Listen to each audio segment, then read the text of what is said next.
دنیا میں اگر کوئی ہم کو کام کرنا ہوتا ہے، کوئی بڑا کام یا کچھ بھی کام کرنا ہوتا ہے، اس کے لیے ہم کہتے ہیں نا کہ ارے بھائی صحت ہی نہیں ہوگی تو کیسے یہ کام ہم کریں گے.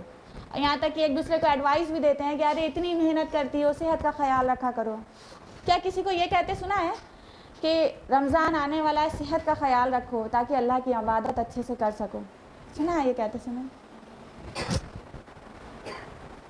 یہ ہے ہمارا نظریہ. بہرحال ہم کو رمضان کی تیاری کرنا ہوگا، اپنی صحت کا خیال رکھنا ہوگا.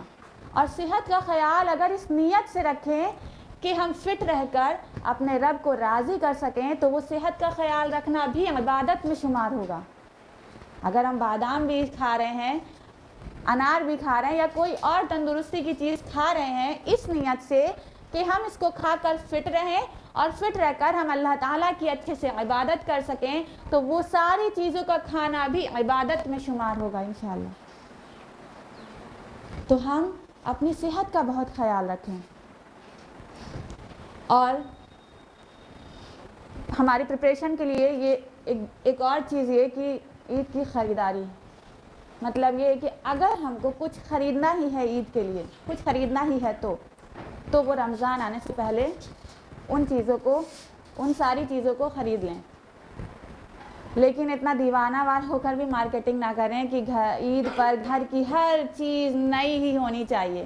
عجیب ہمارا نظریہ، ہمارا خیال ہے کہ بس عید پر بالکل پورا گھر ایک دم بدل ہی دینا چاہیے.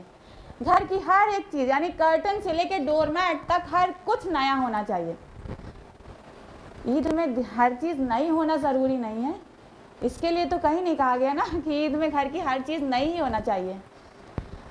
ہمارے کہنے کا مقصد یہ ہے کہ اگر ہم کو کچھ ضرورت کی چیزیں لینا ہے تو وہ ہم رمضان سے پہلے مکمل کر لیں. اور اس کے بعد اس کے علاوہ ایک اور چیز وہ یہ کہ اگر ہم رمضان کے مہینے میں اپنے گھر کی پورے طور سے صفائی کرتے ہیں یا پھر پینٹنگ کراتے ہیں تو للہ ان کاموں کو رمضان سے پہلے ہی کر لیں. اگر ضرورت ہے ان چیزوں کی تو وہ رمضان کے پہلے کمپلیٹ کر لیں. رمضان سے پہلے سارے انرجی کنزیومنگ کام کمپلیٹ کر لیں تاکہ اس رمضان کو اللہ کی عبادت کے لیے خاص کر لیں. اللہ کی عبادت کو چھوڑ کر ہم ان کاموں میں اپنے آپ کو نہ کھپائیں.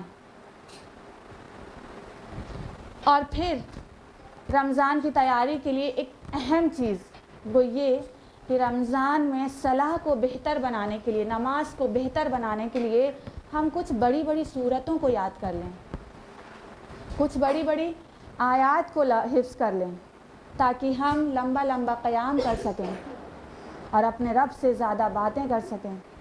اور ان صورتوں کو اگر ہم سمجھتے ہوئے حفظ کریں گے تو انشاءاللہ ہم جو کچھ بھی اپنے رب سے کہیں گے وہ احساس و شعور کے ساتھ کہیں گے. اور حفظ قرآن صرف اس چیز کا نام نہیں ہے کہ بچپن میں بچوں کو حفظ کراتے ہیں جو بس اسی کو حفظ قرآن کہتے ہیں، نہیں، بلکہ ہم کسی بھی ایج میں قرآن کا کوئی بھی حصہ حفظ کریں تو وہ حفظ قرآن ہی کہلائے گا. ہم جتنی بھی صورتوں، جتنی بھی دعاؤں کو یاد کر سکتے ہیں اپنی استطاعت کے مطابق، ان صورتوں، ان دعاؤں کو، ان آیات کو یاد کریں تاکہ ہم نماز کو اور بہتر بنا سکیں. اور اس کے ساتھ ہی اللہ کے رسول صلی اللہ علیہ وسلم کی کچھ دعاؤں کو بھی یاد کر لیں تاکہ ایک تو ہم اپنے رسول صلی اللہ علیہ وسلم کی سنت کو بھی فالو کر لیں، اس کے ساتھ ہی ساتھ اللہ کی رضا اور اس کی مدد بھی حاصل ہو جائے گی. اور ان سارے کاموں میں ہم اپنے بچوں کو بھی انوالو کریں. جیسے کچھ آیت پڑھ لیا، صبح سے شام تک اس آیت کو پڑھتے رہیں اور ساتھ ساتھ اپنے بچوں کو بھی پڑھائیں، یا پھر کمپٹیشن کر دیں ان کا شوق بڑھانے کے لیے کہ دیکھیں پہلے کون لرن کرتا ہے. اس طرح سے بچوں کا بھی شوق ہوگا. تو ان ساری چیزوں میں اپنے بچوں کو بھی انوالو کریں. اور پھر رمضان آنے سے پہلے ایک اور ضروری چیز وہ یہ کہ ہمارے جو بھی رشتے قطع ہوں ان کو بحال کر لیں. جو بھی ہم سے خفا ہوں ان سے معافی مانگ لیں اور ہم خود جن سے ناراض ہوں انہیں للہ معاف کر دیں. کیونکہ اللہ تعالیٰ کا فرمان ہے سورہ نور سورہ نمبر 24 آیت نمبر 22 میں وَلْيَعْفُوا وَلْيَصْفَحُوا أَلَا تُحِبُّونَ أَن يَغْفِرَ اللَّهُ لَكُمْ وَاللَّهُ غَفُورٌ رَحِيمٌ. اور معاف کرو اور درگزر کرو. کیا تم نہیں چاہتے کہ اللہ تمہارے قصوروں کو معاف کر دے؟ معاف کرنے والا اللہ مہربان ہے. اب ذرا یہ بتائیے ہم میں سے کتنے لوگ ایسے ہیں جن سے کوئی گناہ نہیں ہوا ہے, کوئی غلطی نہیں ہوئی ہے؟ کوئی ہے ایسا جس سے کوئی غلطی ہی نہیں ہوئی ہے؟ کوئی نہیں. اور کون کون یہ چاہتا ہے کہ اللہ تعالیٰ ہماری جو غلطیاں ہوئی ہیں ان کو معاف کر دے, ہم سے جو گناہ سرزد ہوئے اس کو معاف کر دے؟ ہر انسان چاہتا نا, ہر انسان یہ چاہتا ہے کہ اللہ تعالیٰ ہم سے جتنی بھی غلطیاں ہوئی ہیں, جتنے بھی گناہ ہوئے ہیں ان کو معاف کر دے میرا اللہ. اگر ہم یہ چاہتے ہیں کہ ہمارا رب ہماری غلطیوں کو نہ پکڑے, ہماری غلطیوں سے درگزر کرے, تو پھر ہم اگلے انسانوں کے قصوروں کو معاف کر دیں. ہماری جس بھی ناراضگی کی وجہ سے جو بھی رشتے قطع ہوں ان کو بحال کر لیں.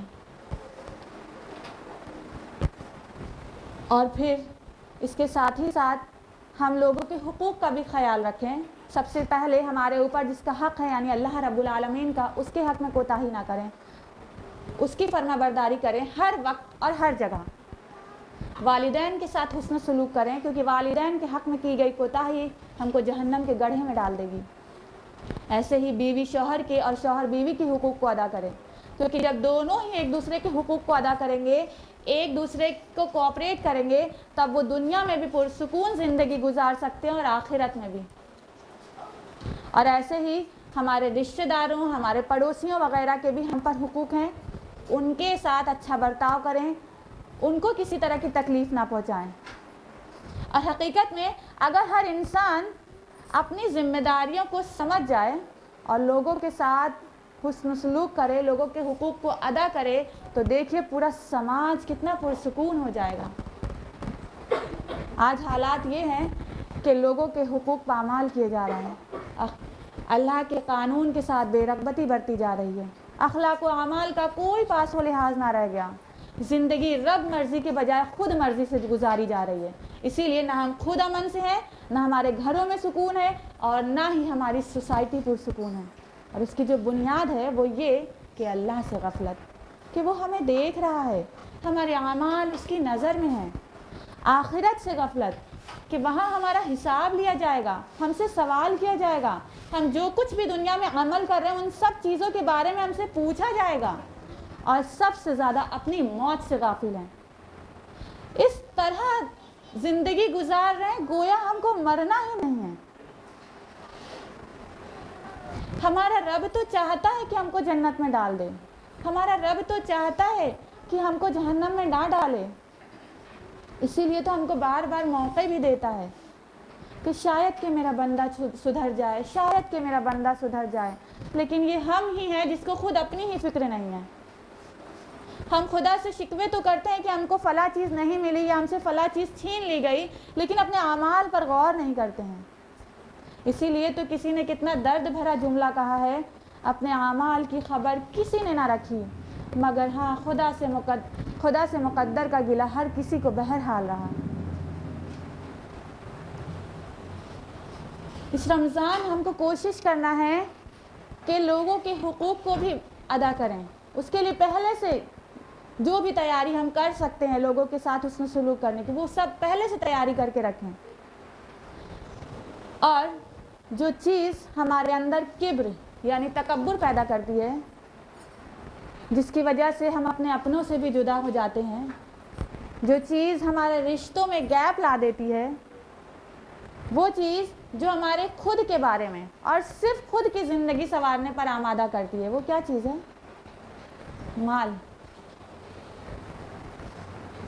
یہ مال کی محبت کو ہمیں اپنے دل سے نکالنا ہے, اور اس مال کی محبت کو دل سے نکالنے کا جو طریقہ ہے وہ ہمارے رب نے بتایا, زکوٰۃ اور صدقات ادا کرنے کا.